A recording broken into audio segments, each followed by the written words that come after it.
Greetings. So if you're seeing this video, maybe you're at home and you're doing some watercolor at home. But if you miss class, I sure hope that you are watching this video. This one's for Monday. We're going to start watercolor and we're practicing a technique I call pastel. So this is backwards in there, but I'm going to switch over to my camera so I can show you some of the things that you will need for today. So here we go. I'm gonna share. Sure I am. Sure I am. Let's go here. Let's see what we got. Do. Yes, the sound effects make a difference. Let's enlarge this. I have to move little things out of my way. Sorry, you guys. Okay, so maybe you'll see me up here in the corner stuff. Okay, and I'll be looking sideways because I'm looking down. So this is my workspace. So when you get into class, and of course I'll go through all of this in class, Monday is pastel or crayon day. You will need to go and pick up 4 strips. I've got these already cut for you. I use 140-pound watercolor paper.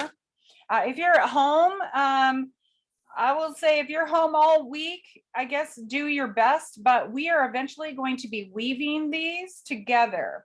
And when you use watercolor paper, there is a rough side. I don't know if you can tell in this light. Oh, maybe right there. Maybe not.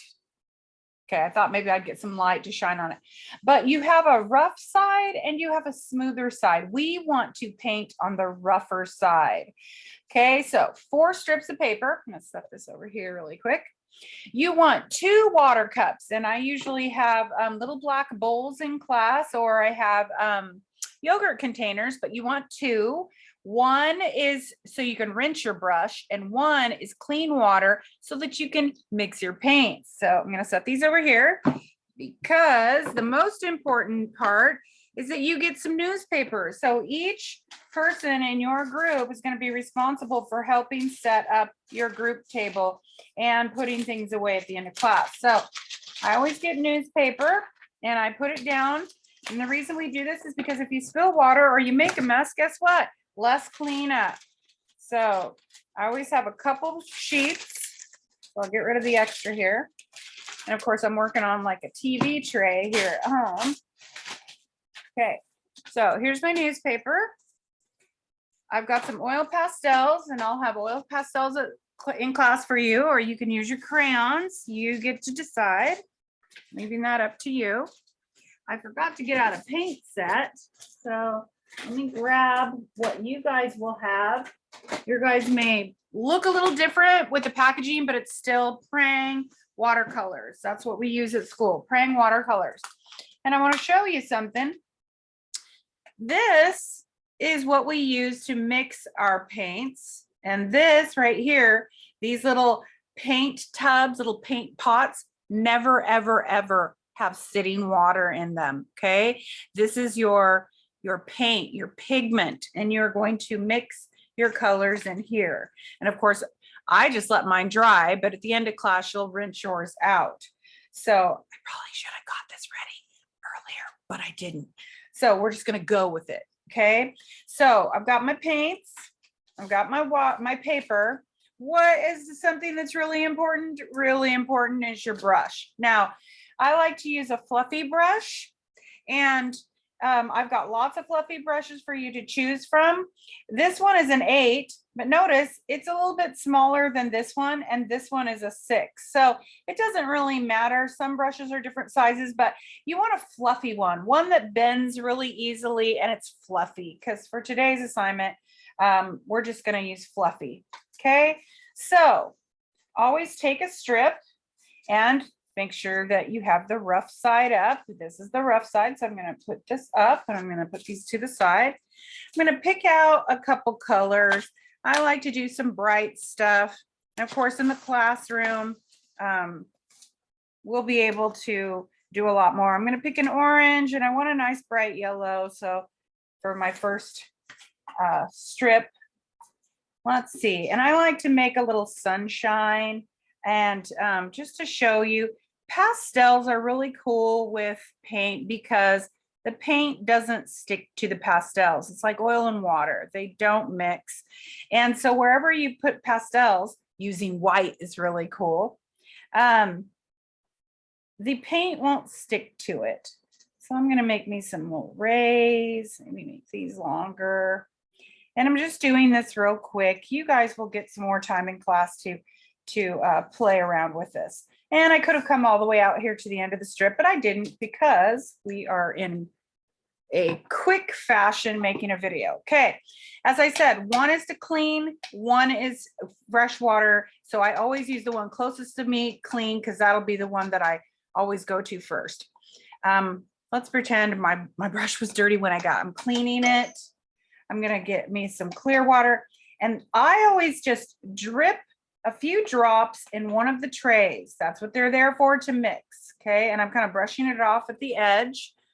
And then I'm gonna grab some black because I like black over my bright sunshine because it looks really cool. Okay, I'm smearing this around and then I'm gonna mix it in here. Ooh, I got a lot of pigment.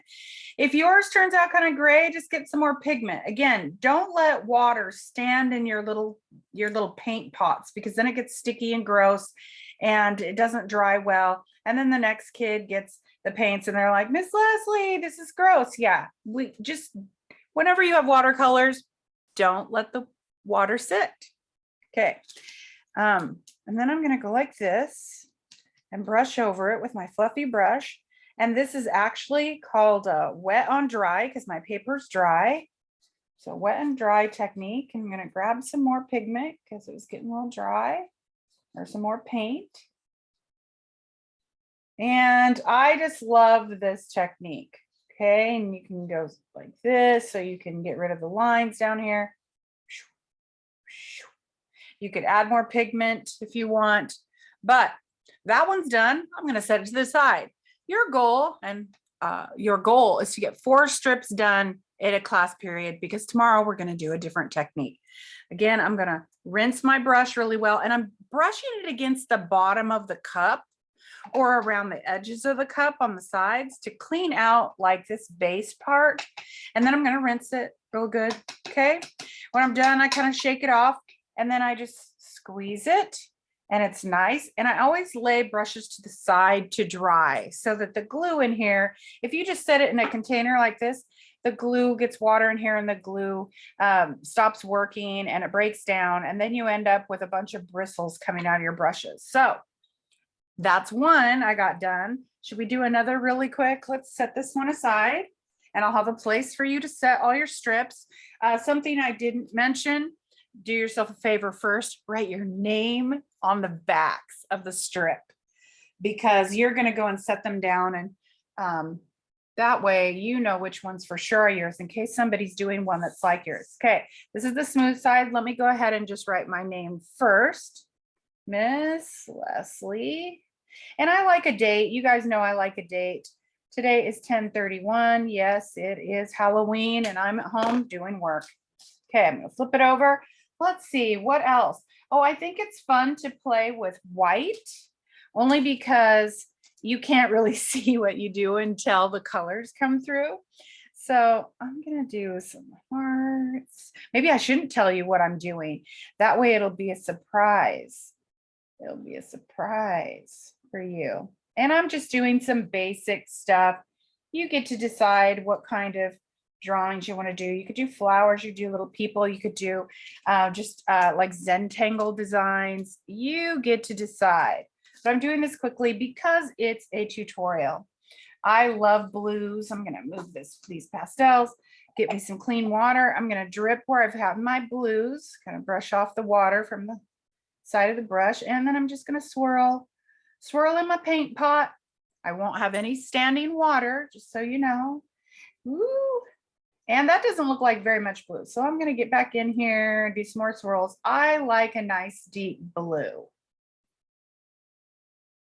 And of course, the fluffy brushes soak up a lot of water. So if you want more pigment or a darker, fuller color, just get more pigment, less water. More water for a more watered down look. Okay, here we go. Again, I'm doing the dry on dry or wet on dry. wet brush on dry. Oh, I love this technique.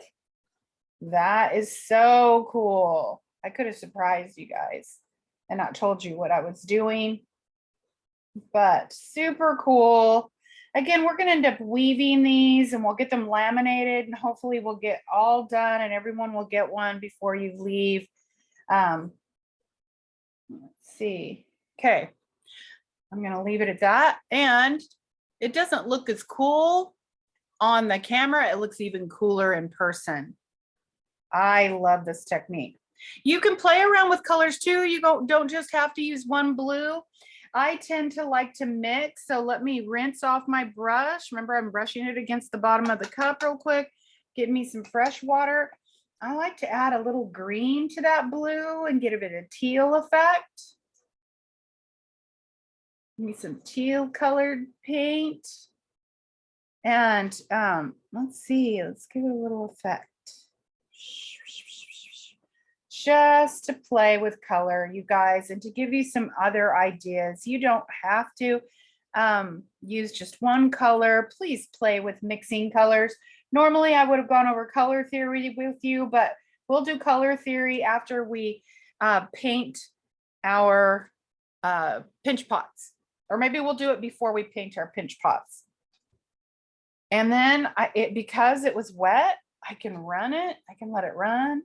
Ooh. And that always gives it a fun effect too, like ocean waves maybe. Anyway, you can play with this. You can play with color.